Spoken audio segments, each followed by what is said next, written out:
आज म तपाईहरुलाई माछाको तरकारी बनाएर देखाउँछु। माछालाई राम्रोसँग सफा गर्नुहोला। एउटा भाँडामा मैदा, बेसार, नुन, खुर्सानी, कागती राखेर राम्रोसँग मल्नुहोला।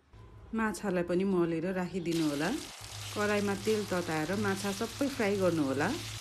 यतिको फ्राई भएपछि भयो। अब झोलको लागि सामान तयार पार्ने। अब हामीलाई यति सामान चाहिन्छ माछाको लागि। म चाहिँ यो सबै मिक्सर गर्छु।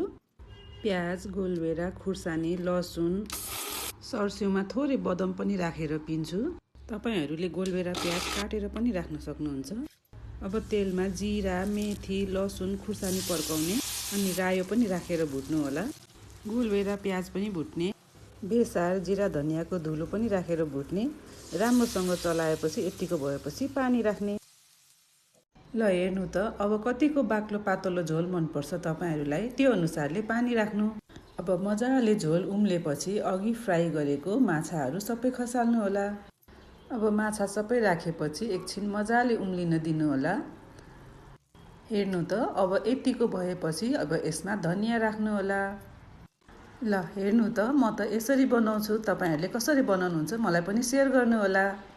मेरो भिडियो कस्तो लाग्छ तपाईहरुलाई मन पर्छ भने लाइक, कमेन्ट, शेयर गरिदिनु होला। हेर्नु त यस्तो भयो हाम्रो माछा करी। अब अलि चिसो भएपछि एउटा भाँडामा माछाहरू खनाउनु होला। मन पर्छ भने तपाईहरु पनि यो रेसिपी हेरेर बनाएर खान सक्नुहुन्छ। हेर्नु भएकोमा धन्यवाद।